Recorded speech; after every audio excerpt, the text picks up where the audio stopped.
Sweet. All right. Chris Cali, man. Welcome to the Score Pickleball podcast. Chris Cali, the host of Sorry Not Sorry Pickleball on YouTube, X, Instagram, wherever you find your pro pickleball content. You're kind of like the Batman of pro pickleball discussions, man. You're the man of the people. The Batman? I thought I'd be the Joker. I don't know if I'm happy with that or disappointed. I don't know, man. You think you're the Mr. Riddler? Actually, that's the Jim Carrey guy? Yeah, which Riddler? Jim Carrey or the new one? I don't know anything about anything new about Batman. Check it out. I saw the old ones. So. Yeah, dude, check it out. The new Batman's pretty solid, but they made a new HBO show called The Penguin, which is unbelievable. I don't think you'd be the Penguin though. Definitely, probably not. That's like Danny DeVito, right? Yeah, but this one is I can't remember his name now. He's a really famous actor, and he's in a ton of makeup, and you can't even tell. Matt Wright. No, it's not him. I'll think of it. Colin Farrell. Oh, okay. Yeah, okay. He's awesome in it. But yeah, I think you're more of the Batman of pro pickleball. Okay, at least the Batman of pro pickleball content. Nice. Let's start from the top, dude. I always like to ask people because our journeys are relatively new in pickleball, right? There's a few people that have been playing pickleball since like the 80s, but that's not us. I was born in the 80s. When and like how did you get started into pickleball? Well, it was so I'm proud to say that it was pre-2020. Yes, sir. There we go. So I was 2019 by 1 year. When did you get started?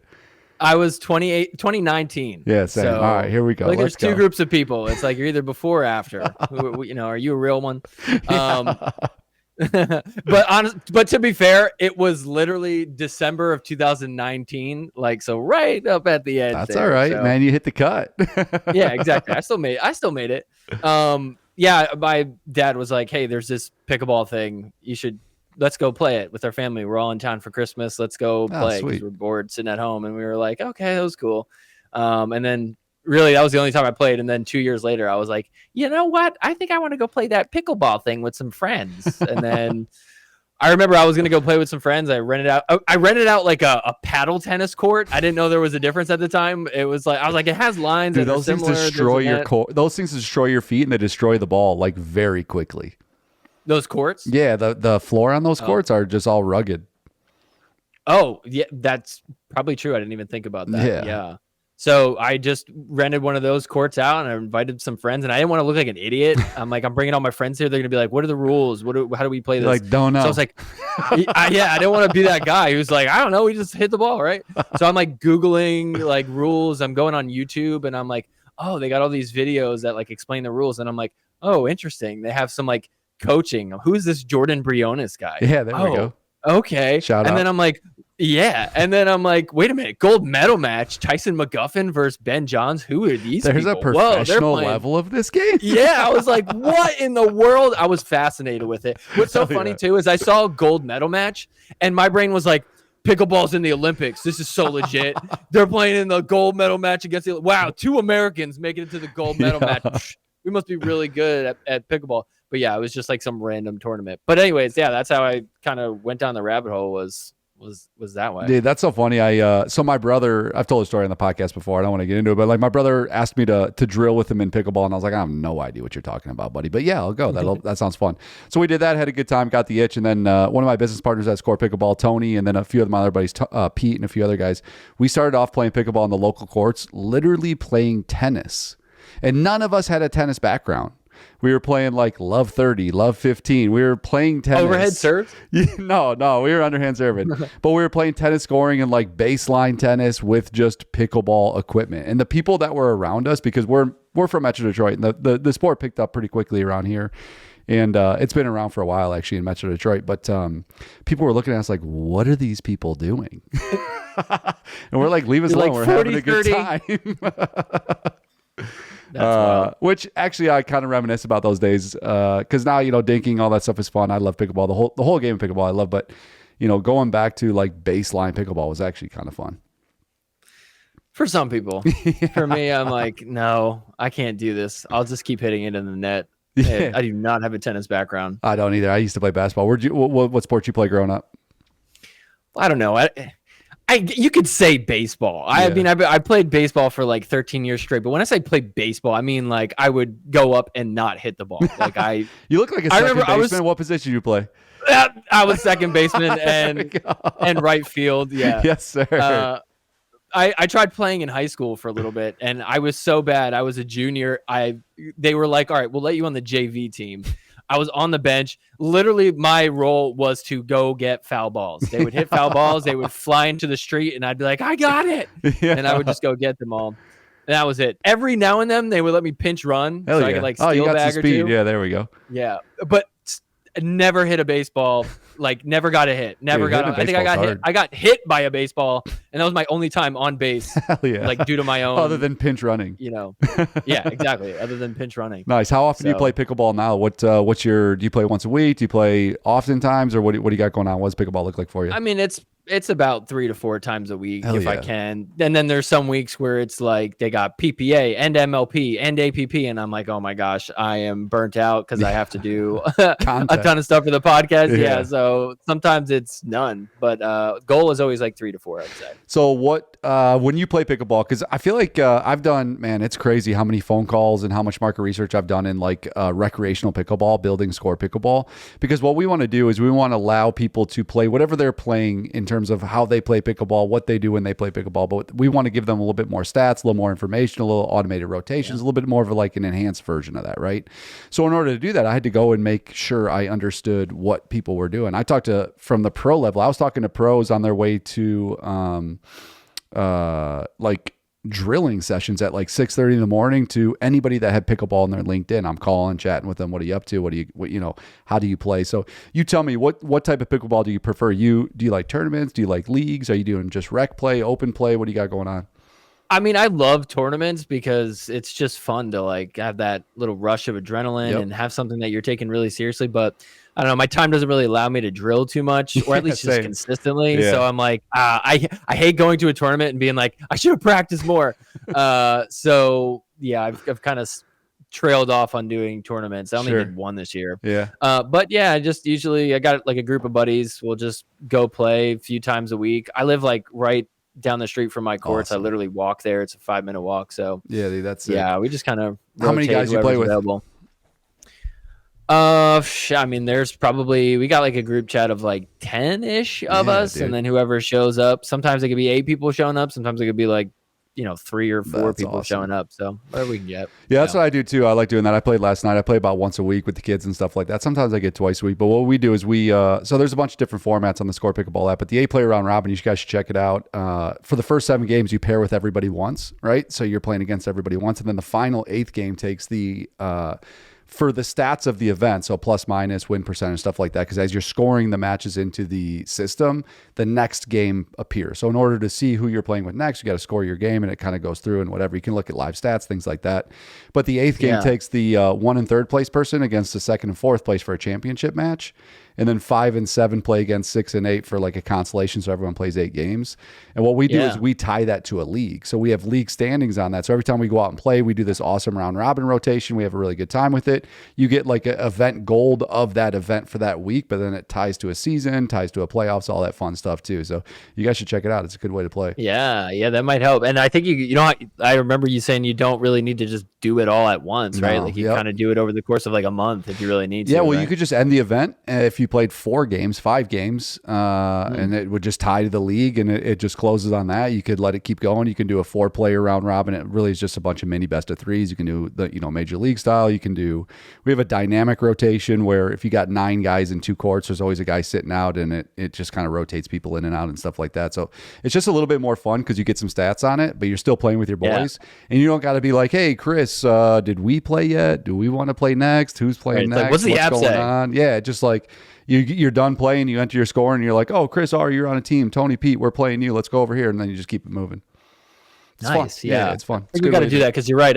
We got to start having some stats on here because we talk a lot of smack, but it's not backed up by any stats. Oh, dude, trust me. I got a buddy who thought he was the best player in the world, and he started playing with us, and his stats aren't great.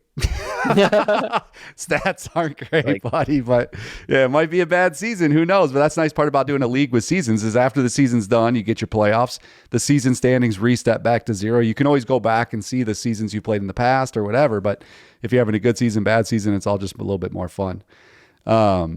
But yeah, you should check that out. But I want to get into so we're on the Score Pickleball podcast. That's great. But I want to talk to you about the Sorry Not Sorry podcast. I purposely was prepping for this podcast last night. I played a little pickleball. I hit a couple net cords. Sorry Not Sorry, those suckers, baby. I was not sorry I said sorry. Nice. But like, dude, honestly, I cannot go out and play pickleball without anybody saying sorry. Man, you're not sorry, right? It's such a great name for a podcast. Like, talk to me about like how'd your podcast and your social media influencer journeys begin? Because like I'm not trying to make you humble. You're a damn influencer in the sport, man. I appreciate you. I watch your content. I know other people do too. I subscribe, man. I'll leave a comment here and there. But like, how did you begin your journey? Talk to me about what led you to the spot where you're at right now. Yeah. So, well, I don't know. I mean, I got into pickleball, watched a lot of pro pickleball. And then, I think the next step for most people was like, I'm a big podcast guy. I go on YouTube a lot. So I'm like, is there anything on YouTube that people do? And I'm like, not really. I'm like, they got like the paddle review stuff and nobody's like really talking about the pro matches. There were some people who would like have highlights back in the day, but not really much going on. And I was like, that would be fun to kind of do something where I kind of talk about some of the pro stuff, but I don't want to do it like corny. And I didn't want to be like, here's the highlights for today. It's like, I don't know. Honestly, my original thing was there's just so much to make fun of when you watch pro pickleball. Like especially back in like 2022, it was like cringy as hell. And it was so funny. I would literally laugh when I'm watching J.W. Johnson win a singles gold medal. They interview him and he's just like, oh, and he just, and they're like, so J-Dub, what do you like to do in your spare time? He's like, I like to eat stuff and drink stuff. I'm like, this is gold. This is so funny. And they would just play like the same commercials over and over again. And I'm like, these are the corniest commercials ever. So I like the first 3 episodes I did were actually just like making fun of, like one episode was making fun of all the commercials that I see on the stream. And I don't know. I just like kind of wanted to do something different. And then after the Masters of 2023, I was like, oh, maybe I should like recap like my favorite moments from, the tournament all weekend. And then I was like, you know what? I kind of like doing that. And I don't have to like think about what I'm doing. Let me just cover the tournaments each week. And then, now it's grown into what it is now. Well, let me stop you there and I'm going to keep you going on that. So like recapping your favorite moments of a tournament, it like, I look at that from a professional sport, perspective. Like it's not super difficult to do that with the NBA, the NFL, stuff like that. It's so easy to find content, so easy to find like those matches. But like, how are you doing that? Were you going to the events? Were you just watching all the games on the live streams? Like, how are you finding your favorite moments of each tournament in a sport that's not super accessible to but like you are bringing accessibility to the sport of pickleball. So like, how were you able to source that content from the beginning? Oh, I mean, I just am watching nonstop. Yeah. I would just go play pickleball, come home and watch more pickleball. It was really easy back in the day too, because it was all on YouTube, so it was awesome that you could just like rewind it. Now they're on Pickleball TV, so you kind of got to, screen record while it's happening. Yeah. Have that ready to go. Yeah. But yeah, I mean, I don't know. I just watch a lot of pickleball. I talk to a lot of people who watch a lot of pickleball, so I just try to stay tapped in and just consume. And then, eventually like you kind of just have those moments that stick out to you, and when you watch enough pickleball, you're like, oh wait, this is different than most other tournaments, depending on what it is, like Christian Alshon slamming his head with his paddle by accident or, any of the other middle fingers getting thrown out or people chirping, awkward, cringy stuff. Yeah. I mean, it's just, there's always something. But honestly, especially in PBA. To those starting out and like, this sport's growing. It's going to grow. The recreational player is going to help it grow. It's the product we'll get into this in a little bit. Like the product for viewers is not figured out yet, but it's an infancy sport, right? But there's going to be more, sorry, not sorry, Chris Cali's out there, right? There's going to be more people who find a passion to discuss pickleball. So it's just good. I was trying to bait that out of you, that the hard work and dedication that it takes to really start a channel like this and to really like dive into it, man.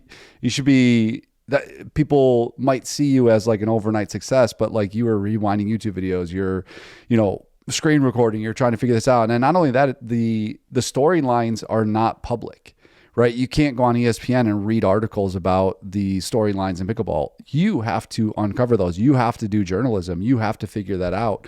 So like for those people in the audience right now for our podcast who aren't super familiar with your content, like give us a little bit of like an explanation, what aspects of pickleball you typically cover on your channel, what you're doing a little differently. Like give us a little rundown on what you're up to so people can follow along. Well, I guess kind of zooming out, my big motivation was that I would go to open play back in the day and I'd be like, hey, did you guys watch the tournament this weekend? And they'd be like, what tournament?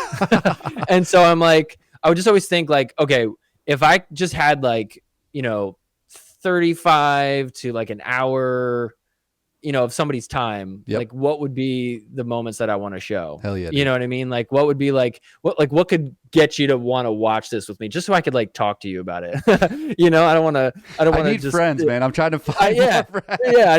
Can I please have somebody to talk about this? Please watch besides just random people in the YouTube chat. Yeah. So basically, that's what the show is. It's just me going through the tournaments.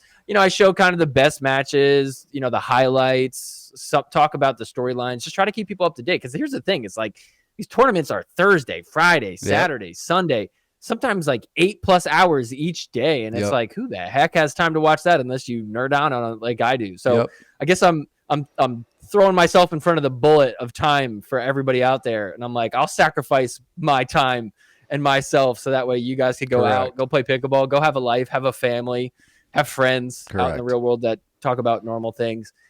I'll just sit and consume a ton of pickleball, and then you wake up Wednesday morning and you're like, oh, so that's what happened this weekend, and then you could stay in the know because there's a lot of tournaments. And that's real journalism, man. To be honest with you, like there's a lot of YouTube out there that's just people talking about whatever they're passionate about, which is what you're doing, which is awesome because talking with a passion is super important. But you're out there covering something that's happening. You're doing a journalistic thing. I'm gonna watch basketball tonight and things of that nature, but it's like 7 p.m. to 10 p.m. on a Wednesday night. It's not super hard to watch some basketball, right? But when you have to dedicate your entire weekend to watch an MLP tournament because they go on from 10 a.m. to 6 p.m. on a Saturday, like I need Chris Cali to tell me what happened, but because I'm not going to be watching the whole time. That's exactly it, man. Yeah. And good news is you don't have to unless you want to. Yeah. A lot of people will tell me that they'll watch the show and then they'll be like, oh, that looked like a cool match. I want to go back and watch the full thing now. So it kind of just helps you narrow down like what it is to watch, because you could tune in at any moment. It could be the most boring game of your life, you know, or you might tune in and wow, this is like the most insane match ever, so it's tough to rely on that, at this point. Yeah, and it's kind of cool that there's a professional sport that people like you and I are trying to grow, right? For yourself, you're trying to grow your channel, you're trying to grow your friendships with people. No, I'm just kidding. But for real, you're trying to grow your channel. You're trying to grow. I need friends. I'm still waiting. It hasn't happened yet. You're trying to grow the reach of the sport so that it grows and you grow, right? I'm trying to do the same thing on my side. As I grow the recreational game, whether it's the major league style, whether it's the the leagues of tournaments that we got going on, stuff like that, people are going to be like, oh wow, this is really fun. I like doing this. Oh wow, there's a professional level sport of that, right? Or I'm going to check that out too. So as this all grows, pickleball grows as well, which is awesome. And it's cool that people like you and I are doing that. And even on social media, things like that, like shout out your shirt. Hey Shay, she won the championship of our MLP redraft on X, man. But like, honestly, recently we took part in that draft. There was 10 other social media names that were covering pro pickleball that I kind of sourced to do that. And there was like maybe 2 or 3 people that were, that were in the comments being like, oh man, you should have reached out to me. But that just goes to show there's a handful of us doing this. And that's exciting to be part of that, but it's also one of those things where it's like, man, there's a mountain to climb here, and it's good that there's people climbing it, because once you get to the top, there's going to be a lot of people that want to find a Sherpa to get back up there, man. And I've seen a lot of people fall down the mountain on the way up there. So, and I get it, because it's not a promising mountain to climb right now. It's like, I don't know, maybe. I mean, for the rec side of things, it definitely is. But for the pro side, it's kind of like, there's a lot of money going into it, but like, are we going to see this kind of come back around and have this be a successful league? It's like, there's just a lot of things kind of getting in the way. I have hope in it. Same. But it is, I mean, I'm a financial advisor by my real job. It is a high risk investment, professional pickleball right now. There is no guarantee of asset return. But that experience that we did on Twitter, or I guess on X now, we redrafted the whole MLP. We had some people participate in it, and we had a really good time with it. Just give me a recap. Give me a Chris Cali recap on the MLP redraft on X, and what can we do to create more content like that? Get more fan engagement, stuff like that. What did you think of the experience, and what else can we do to kind of get that out there?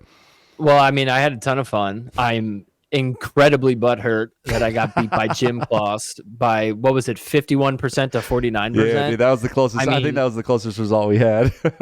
I love how I look at the comments too, and somebody like commented his name, and I'm like, wait, who is this? Has the same last name as him? I'm like, I think it was his wife. Did you get your family? Yeah, you get your family members to vote on this who don't even watch pickleball? Like, come on now, this isn't a popularity contest. I sadly couldn't vote on any of those because I was the poll creator. I couldn't even give myself a vote on any of those. Not that I would have beat anybody, but I mean, I just was absolutely bummed, and it frustrates me so much because everybody like looks at my team and they're like, well, I don't know if that's realistic because there's a lot of personalities, and I don't know who's going to lead the way on that team. It's like, is this real or not real? Like, what are we basing it? I have Julian Arnold on my team. He doesn't even play MLP. You know what I mean? Yeah, exactly. Okay, so I genuinely think the way I saw this was that we're making teams as if, like when you make a team in NBA 2K or Madden. Oh yeah, 100%. Like if you get all the best players, you're gonna win all the games. Yep. Right? Madden's not like, well, these have personality clashes and there's no leader on the team. It's like I had the best stats 2K. of their skills. That's not like Chris. I had the best 2K team though. I had Anna, James, and Jag. I had the best 2K team. Let's go. I don't know. I thought I was up there at least. I didn't think I'd get beat by Jim Claus so early on. I was just I was so upset by it. Yeah, I was glad I wasn't on his side of the bracket. I would never. I'm happy losing, but not to him. Yeah. Well, either way, I mean, I'm just glad Hayshay ended up winning. Hell yeah! Shout out Hayshay, Queen Pickle. Real. All hail Queen Pickle. So let's segue that because that's what I kind of wanted to bring up a little bit. So do you think pro pickleball can thrive with two separate entities like the MLPPP? I know they're owned by one conglomerate, but would it be better if they offered a more unified experience? I guess. I mean, PPA and MLP have other than being owned by the same business. There's zero, and I guess they have all the same players. Well, most of the same players. That experience is a totally different experience, and they're all intertwined in like the same season. Nobody really knows what's going on. What do you think of that, I guess, duality in pro pickleball? I think it's possible for them both to exist, but not the way they're doing it. Yeah. I mean, it's so convoluted right now. I think my ideal, like, first off, I think if you want to get pickleball out to the masses, it's not through PPA. It's through MLP. Although the experience you get right now when you watch PPA, it's a little bit more enjoyable. Sure. I don't know what it is about it. I think it's just, I don't know. I think there's something about it that makes it a little bit more real. Like, and MLP is to me like the best format, but they're not tapping into that like they need to. Sure. Personally, I think they need to split the time. They need to do like 4 months of MLP, 4 months of PPA, and then take off like whatever that is, 4 months, or I don't know, something around like that, but I think you need to have it in blocks where it's like, this is our MLP time of the year, this is our PPA time of the year, and then that creates some consistency. But the thing about MLP is like MLP has such a chance to tap into those people that are basketball fans, that are baseball fans, that are football fans, hockey fans. I don't know why everybody thinks that the model of PPA is going to be the thing to get everybody. Everybody's like, well, we kind of got to be like tennis. It's like, because they're all tennis fans. They're all people who came from tennis. Anybody that says something like that came from tennis. Yeah, I get it, but no, like for also, real, though, they're all just tennis people, or same with PGA. Yeah. Yep. But most of America is not a tennis person. No. And also, correct. Who are the people that hate pickleball the most? It's tennis players. Yeah. Maybe dude, maybe we uncovered a conspiracy. Maybe these tennis players are trying to get the PPA to do only PPA. They're like, yes, make it like tennis so people won't like it. Yeah. Wow, I think you're right. Whoa, this is crazy. I'm putting my tinfoil hat on right now, buddy. No, I think you're onto something. Yeah, I think if you make MLP like, any of the other normal sports, sorry, tennis fans. Yeah. If you make it like basketball, baseball, or football, hockey, home and away games, you need to do home and away games. But not only that, like you need to make a really good experience at the match. So what they need to do in MLP is they need to make it one match, but they need to make it like a 2 to 3 hour event. Correct. And the way you do that is simple. Right now they're playing like one men's game, one women's game, one mixed, right? All you have to do is just make it best 2 out of 3 for men's, best 2 out of 3 for women's, best 2 out of 3 for mixed. You know, still the same format, but you're just playing more games in there. How's the Dream Breaker come in? Well, the Dream Breaker is still the same. The Dream Breaker will be awesome because it all comes down to one game at the end, singles, you know? Yeah. But you really need to like try to figure out like what is the best way to have an experience live there? Because that's what people want to see. They turn on the TV, they're like, whoa, look at all those people there. They look like they're having fun. Yep. You know? And look, dude, I mean, have you ever been to a minor league baseball game before? I have. Yeah, we've all been to minor league baseball's boring. I love baseball, but baseball's boring. Dude, those minor league baseball will sell out their stadiums all the time. You know why? Because they make it fun. Correct. They got stuff for the kids. There's a community feel to it. Yeah. Yes. They got their community feel. They got dollar beer night. Yep. Bring all the single 21-year-olds out, mingle a little bit. We don't need you to pay attention to the game. Just show up, get rowdy at the big moments. I went to a minor league hockey game one time just for dollar beer night, and I had a great time. Exactly. It's fun. You'll do it. You know, it's like, oh, hey, there's another game tonight. Should we go do that or just sit around and do nothing or just go to the same bar we always go? Let's go to that. It'll be fun. You know, oh, there's some cute girls there, you know, and like all the girls are like, ooh, I want to look good and I want to go meet some guys. Whatever it is. Yeah, go out, go get rowdy, go have fun. Hey, adults, bring your kids. There's playgrounds on the side. Let them all out. It's a kids only zone. We got security over there. They're safe. Let them have fun. You go watch pickleball and have a good time, you know? I mean, I'm telling you, really tap into like a fun experience. MLP needs to be the focus. Home and away. Yeah, MLP, absolutely. They need to go all in on it. And I never thought about that best of 3 for each type of thing. I always thought that I had the exact same thought as you, but I thought it was like, hey, let's get 4 teams here, right? And you'll see a little bit more players, right? And then that way you can have those 4 teams in one market, but it'd be the same thing. You're just getting more pickleball because the event needs to last longer. You can't just have like one individual. Right, yeah. You can't just have one match for an hour. Nobody's going to show up. I like both those formats, to be honest with you. Then you have this season be a season. The MLP season is what drives pickleball. And then I always thought that the PPA version should take the backseat, which kind of flipped the script of what they're doing right now. And the same thing right now where you have like the Masters, the Open, the PGA Championship for golf. The PPA should be like the Mortal Kombat tournament of like quarterly, where you can let these guys cook as teams and let them cook as singles. And like, we all want to see that. I want to see that, right? I don't particularly care about Ben Johns playing with, you know, Brooke Buckner all season long. I don't mind seeing him play with Annalie Waters. Like, that's cool. Go play with Annalie Waters in like the Masters or like the major events, which would be the PPA tournament style thing. But then let us understand that MLP's a season. There's teams here. There's a championship at the end of it. And you can, through all those little situations, you can allow those events kind of feeder people into it. Okay, cool. Here's some matchups. So like you got, you know, shout out Jimmy Miller or shout out Ross Fetz or shout out, you know, Ed Chow or these guys who, you know, Ryan DeWidgeon, who are like putting together GMing teams and stuff like that. Like, you can allow them to see other matchups, other people play and stuff like that, which PPA is good for that too.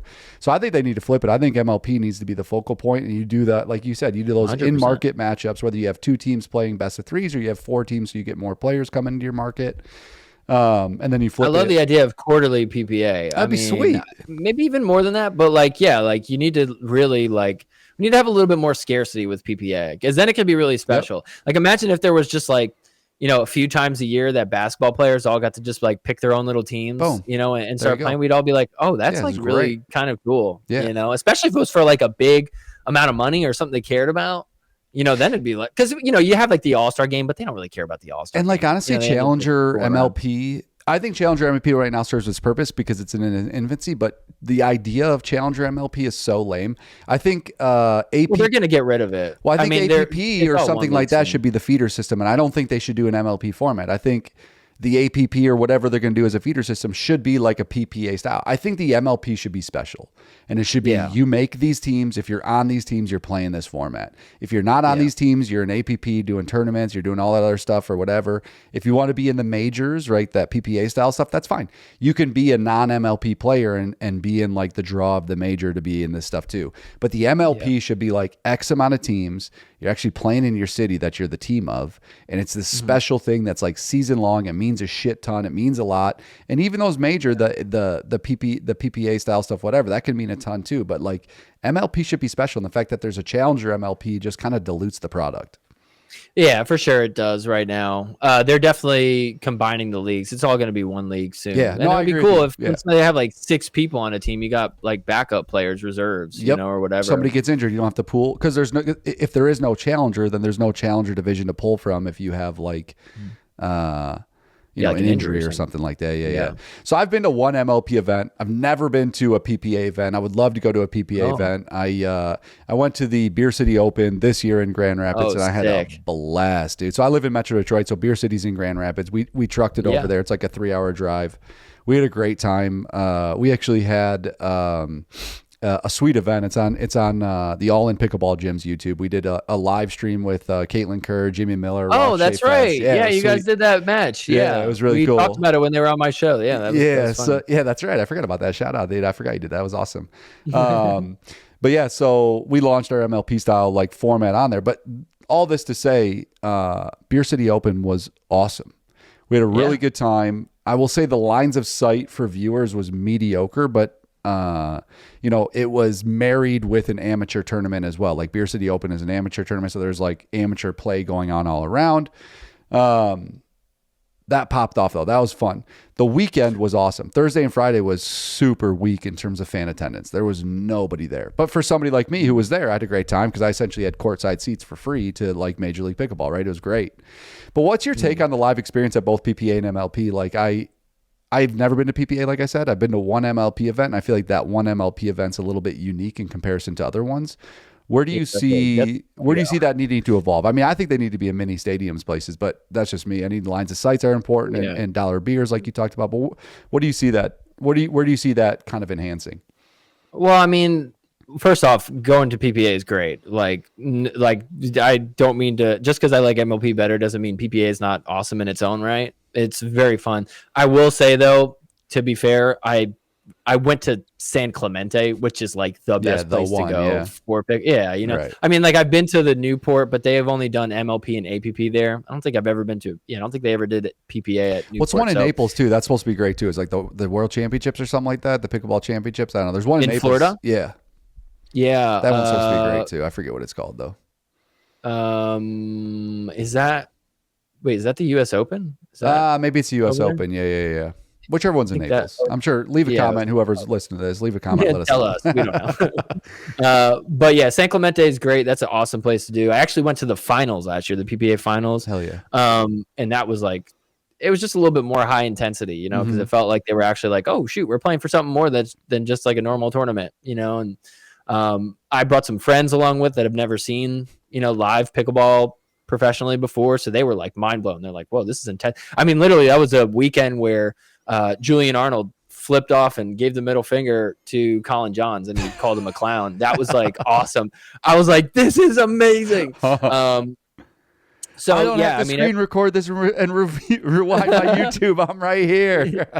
Yeah. Oh, it's so fun to watch. So yeah, I mean, anybody who's considering going, like, definitely go. It's hell yeah, dude. 100% go. Yeah, but I mean, sometimes there's not enough seats, right? But that's a good problem to have. But that's why they need to like find facilities that can. It's a good problem to have if you have like 5,000 people. It's not a good problem to have if you have like 300 spectators. Yeah, that's a good point. Yeah, exactly. You need to have room for people that came to show up to watch. Yeah. Especially if you're selling them tickets and stuff like that. But I think that they could do a little bit more. They have like the sponsored tents, which are cool because you can get like, I don't know, they got like these foods and drinks that are awesome. Everybody's just all buzzed on rain energy.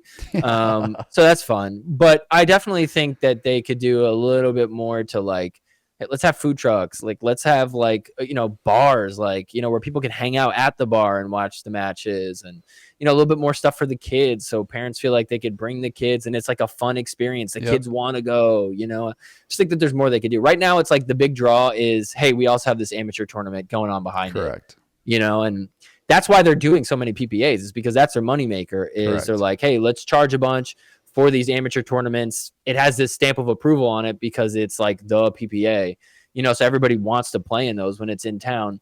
The thing is, then you have to have the pros there to validate that. And so now the pros are playing like 100 tournaments a year, it feels like. So I don't know. I mean, I think it's just a tough business model to really completely switch up. But so, I've spoke to almost all the premier MLP team owners and a few of the challenger ones too. It's no secret the TV deal is the goal, right? Like, we're talking about revenue stream, stuff like that. I mean, if you can get a major TV deal, that's everything. But that's not anytime soon, in my personal opinion. So right now, if you were running the show, someone who creates video content, you watch a ton of the sport, you take on the sport mostly from, the digital experience. You go to some live ones, stuff like that. What do you think from a fan perspective, watching at home, viewing a sport like the NFL, NBA, like, how do we become that? How does pro pickleball do that from a broadcast standpoint?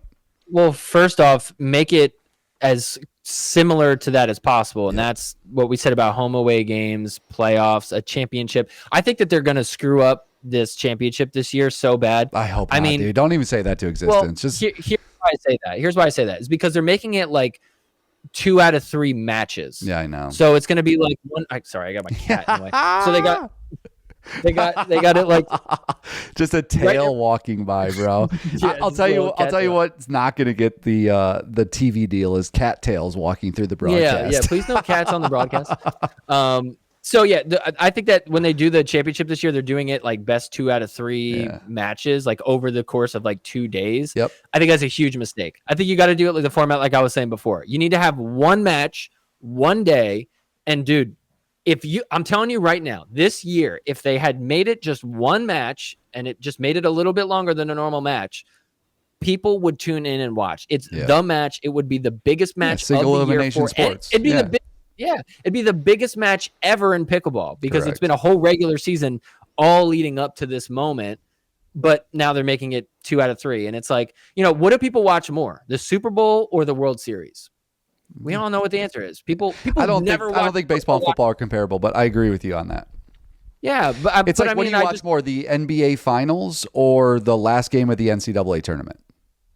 Yeah, that's kind exactly. of, you know what I mean? Because that's just one game, right? Correct. Yeah. So it's like you want to watch when it's just one game. Nobody wants to dedicate like 2 or 3 matches to watch it. I mean, some of them will, but your odds of grabbing in that larger audience is so much better when it's just one match to have to watch. Like there's so many people right now at courts around the world, playing pickleball right now, and 100%. Literally all you would have to do. I wish MLP would do this. I wish they would just hire a bunch of people like ambassadors or whatever. They would bring like these inflatable projector screens to the courts. That'd be sweet. And on championship day, just show the games. Just show everybody the games. They're walking in and out. They're like, what is this? This is MLP. This is pro. Oh, we have a local team. I didn't even know that. Oh, hey, we're headed home. We should go turn this on when we get home. And now they're watching. I actually thought about that. If anybody on the MLP or PPA wants to reach out to me, we have a score it screen on our recreational pickleball app. And if you want us to broadcast and live stream your matches on our score it screen while people are playing, I'm happy to do it. Be sick. It was Leanne Rakoff or it was Caitlin Kerr. I can't remember. Shout out both those girls. They're awesome. They're kicking ass in pro content and all that stuff, man. They're killing the game. But I forgot which one of them said it, but they said that the matchup for the challenger team to make the Final Four so that they can guarantee a spot in Premier is going to be the most epic matchup of pickleball this year. Even though it's challenger, it has so much on the line. It's single elimination, and nobody even knows that's going to happen. Yeah, that's the tough part. Yeah, you really got to be single elimination, to your point, is the key. Oh, I think so. That's why March Madness is so fun. Just like you were saying, March Madness is great. It's one match. If you win, you're in. If you win, you're in. If you're out, you're out. If you lose, you're out. So I think that's what they got to aim for. The problem though is, well, like one match only takes an hour, but that's why I say, hey, there's a very easy way to make this like a 2.5 hour kind of ordeal. Yeah, invite more teams, or just have a best of 3 or something like that, right? I'd rather see more teams, because if I'm going to pro pickleball, I'd rather see 4 teams instead of 2, because how often maybe they can come, and maybe they're going to come more if you actually have a team in your market, stuff like that. I don't really know. But for rec players, we're both rec players that became pro pickleball players or pro pickleball fans. Like, how can people stay informed on this stuff other than watching, Sorry Not Sorry? Maybe that's the way to do it. Like, how are people going to be able to transfer from a recreational pickleball player to a fan of professional pickleball? Because to your same point, dude, I go to the courts all the time, and I got people that I play with that are pickleball slappies, bro, and they have no idea what's going on in the pro game. Yeah. I mean, you really just got to be interested in it. I think the thing people don't realize is that there's actually a lot you could learn from the pro game. Yeah, all the time. Yeah, you pick up tons of new tricks. Yeah, so I think just trying to encourage people to learn a little bit more by doing that, maybe. I don't know. I think we just really got to, you got to kind of rep your local team. Sure. You know what I mean? It's like, if you really are trying to get people into it, like, hey, whatever area you live in, if you live in Chicago, go rock a Chicago Slice shirt. If you live in Orlando, go get some Orlando Squeeze merch, whatever. They got good merch. Squeeze got some good merch. Squeeze and the Black Bears got the best merch. Yeah. It's so funny. I saw this kid at the courts the other day. He had a Orlando Squeeze Pro XR hell yeah Zane Navratil paddle, and I was like, oh cool, he's probably an MLP fan. I'm gonna go talk to that dude. And then I was in the middle of playing a game, and I hear him go, he's looking at his paddle, he goes, Orlando Squeeze Zane Navratil. And I'm like, okay, he doesn't watch. You got catfished. But at least now he kind of knows. He's like, oh, there's this Zane guy. There's this Orlando Squeeze thing. What is that? Maybe he never looks it up, but then if somebody talks about it, he's like, oh yeah, I have that paddle. That's interesting. And that could be the thing that kind of makes you go, oh, I'm rooting for that team, because I have their paddle or whatever. Yeah. So I don't know. I think you kind of just gotta, maybe these teams could do a little bit more giveaways with merch. I think that kind of just gets people, a little bit closer to a bond with these teams, but it's tough, man, because you got to get in people's faces, and that's why I say, like, before you even do giveaways. I mean, you can't even do a t-shirt cannon if you're not even in the home market. Yeah. And nobody in Beer City Open in Grand Rapids, Michigan, if you threw me whatever, if you threw me any professional team's t-shirt, I'm going to be like, oh, this is all right. Yeah, for sure. But if you throw me a Pistons t-shirt or like a Red Wings t-shirt, you know what I mean, and they're even in the bottom, and they're in the bottom of the standings, I'm gonna be like, hell yeah, dude, I'm keeping this. I'm mowing the lawn. Yeah, this is our team. Oh, okay, this is my squad. You know what I mean? Yeah, that's what I'm saying. It's like, if you're the SoCal Hard Eights, for example, I should be seeing them going around promoting to everybody at these rec courts. There's so much to tap into, and it's like, hey, here's the schedule. We're gonna play on this day. Go ahead and watch it. I mean, I think they got to do more to really like somehow get these games shown to people while they're playing. Yep. Any indoor facility, you have no excuses. No. Put that on TVs. You got your indoors. Outdoor places, that's why I say, like, one of those like inflatable projector screens might be a little tough to get electricity out there sometimes, but you can do something like that. Yeah, I don't know what they're gonna do on that.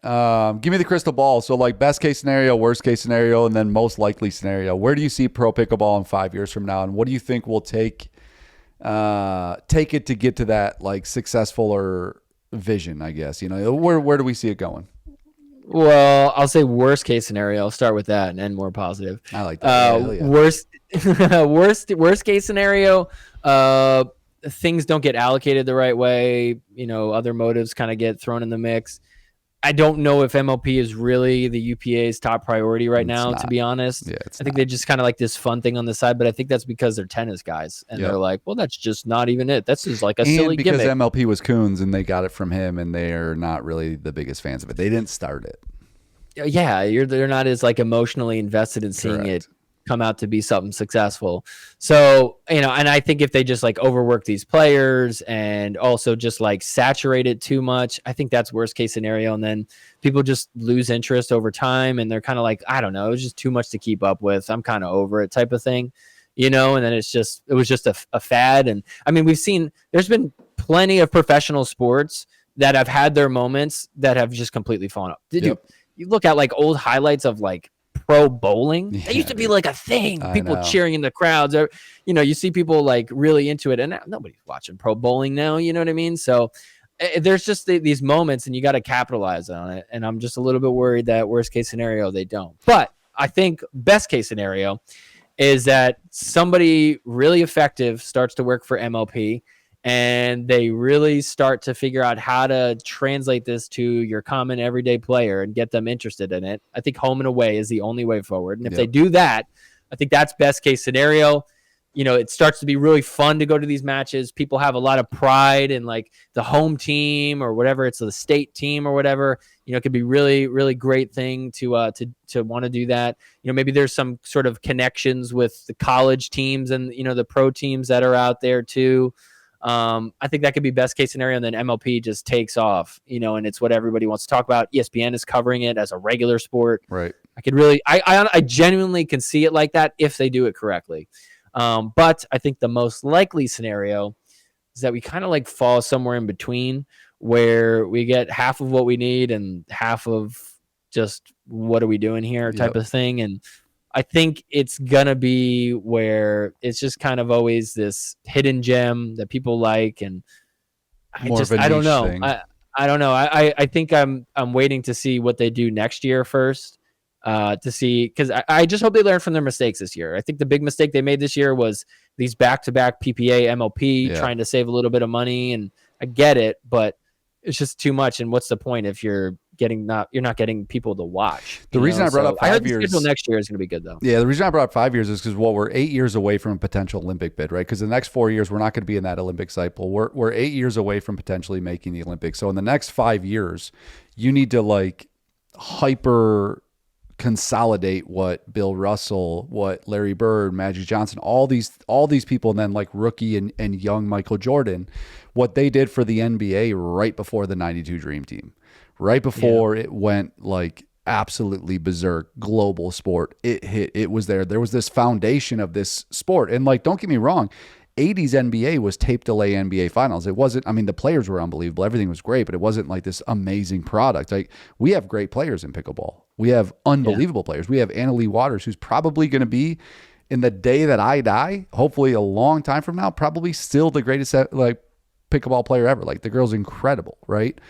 So the talent is there, and she's what, 17, 18, 19 years old right now. So she'll still be, she'll be an Olympian if it goes to the Olympics, right? So what we do in terms of pro pickleball for the next 5 years is going to set the stage for that launching pad when it does go to the Olympics. It's either going to be an Olympic sport that catapults this unbelievable professional level sport into something, into a stratosphere that like we want it to become, that NBA post 92 Dream Team, or it's just going to be like a fun thing that like recreational pickleball guys like you and I and people who like follow the sport are like, oh, sick, it's in the Olympics. Like, oh, that's sick.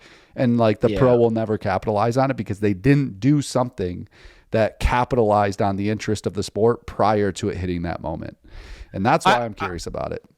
Well, I think too, you kind of bring up an interesting point about it being in the Olympics, because that means that there's going to be other countries that are doing it. And honestly, I could see some other country nailing the pro scene where they're like, yeah, we did the home and away thing. We did the team thing. Here's how it works. Yeah. It's awesome. And then we go, okay, let me write that down. That's actually really good. We should totally be doing that.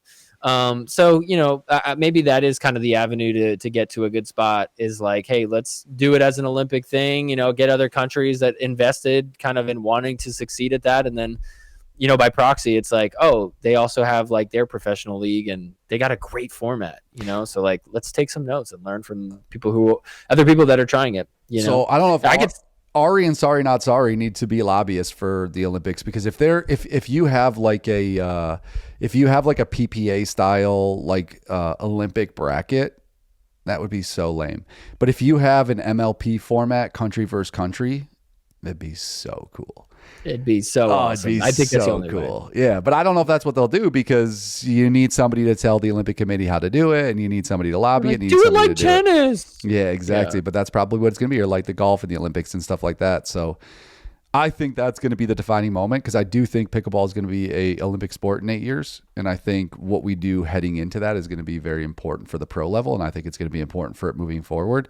And all the other countries, whether it's India, China, Europe, all these other countries are going to be sweet. Like I've played with people who have a badminton background and they're way more skilled at pickleball than people who have a tennis background. It's just like, it's unbelievable. I lobbed this guy who was like 5'3" at PickleCon in Kansas City, right? We had this little tournament that we did.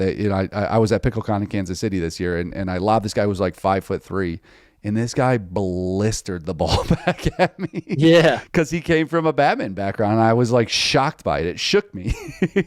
So that sport in in badminton countries, that sport is going to take off, and it's going to have a level of skill that's going to be different. And it's going to be cool, and it's going to diversify what we appreciate about the sport too. I'm looking forward to that, man.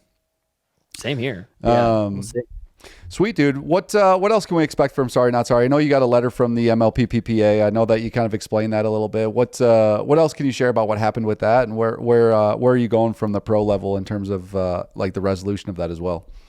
Oh yeah, well, we got that all figured out. PPA has been super helpful. UPA, they're super supportive. Actually, awesome. There was how could they not be the Batman or Pro Pickleball, baby? If they're not supporting you, I don't know what to do. Yeah, they're Gotham. Yeah, I'm Batman. Commissioner Gordon. Yeah. Hell yeah. Well, yeah. So that's all good to go. But yeah, coming up, I'm trying to do different things. To be honest, there's not a whole lot of diverse content out there. We've got the podcast where people talk, which is great because I think, we all want to share our thoughts, and some people have really great thoughts, and then, we got some like recap stuff. Matty Pickles does great recaps. Yeah, he's doing like Excel spreadsheets and all this like stat stuff. I'm like, that is an awesome lane to take over. Like, good for him. So I'm like, what else can we be doing in the content world for pickleball? And I've been trying to do some debates. That's been fun. The problem is there's only so much to debate. You know what I mean? Like, there's only like so much to debate about things. So what else can we do? So now kind of my next challenge for myself, and the next place I want to start going is I want to start doing like more like game show style things. Oh yeah, that's right. The Family Feud of pickleball. Tell us about it. Yeah. So I want to do Family Feud. So I'm going to get teams of 3, could be pros, could be, I don't know, people in the pickleball business world, could be just regular fans. I don't know, whoever has a team of 3. Hell yeah. I'm going to invite them on. They'll take on another team of 3, and I got a whole survey done and a list of questions, and it's going to be literally like Family Feud. I took that survey. That survey was tough, man. I couldn't answer all the questions. I answered probably 95% of them, and I didn't want to guess on the other ones, but maybe I should have just guessed because I think that's part of the Family Feud thing too. Well, yeah. Sometimes, people put some wild answers on there. But, so it'll be cool to do a Family Feud thing. I also really want to, I haven't really announced this to anybody, and I'm like 50% on doing it. I'm probably going to do the Family Feud thing first. Sweet. But I also want to do like a Price is Right game with Pickleball Central, maybe. Yes, I thought that would be fun. You heard it here first. Shout out. Dude, that's a great idea. I love that idea. So we'll see. I have talked to them a little bit about it, but I haven't really pressed the gas pedal on it. So one thing at a time. Yeah, that's a great idea, actually. To be honest with you, both those are great ideas. I like it. You got to get one of those little skinny microphones, all like Bobby Barker. Oh wow, yeah, that's a great idea. I don't think your current microphone's gonna be able to. This is a thickie. We need a different microphone. Hell yeah, dude, that's awesome. Yeah. Congrats on all that. That's great. Yeah, thank you, man. Well, I mean, hey, save the congrats for when I actually get it done, because right now I'm dragging my feet on it. But. Yeah, that's all right. You'll get it. I mean, you're speaking it into existence, so it's gonna happen. Yeah, trying to push it forward that way. Yeah. So yeah. Anyways, just trying to think of like new creative things to do, and create some different content out there, because I think the people who watch pickleball do want some more content, and not, like even what I'm doing. It's like sometimes it could be a little bit repetitive for people watching. It's like, all right, switch it up, another match. Yeah, so it'll be fun. Yeah, it'll be fun. Sweet, man. Well, I hope you get a chance with you and your buddies, man. Check out the 8-player round robin. If you need some help with it, I'll help you out with it. But get going on that, and build a league from it too, and check us out, and let us know what you think of us. And I just appreciate the conversation. I think this type of stuff, you and I just chopping it up about pickleball is fun. It's unique. Not a lot of people are doing this and chatting about the business side of it and stuff like that. So I appreciate you coming on and doing it with me. Hell yeah, man. Thanks for having me on. This is fun. Good stuff, dude. Love what you're doing. Yeah. Sorry, not sorry, buddy. Not sorry at all. Shout out, man. All right. Well, thanks for joining. Appreciate you. Appreciate it.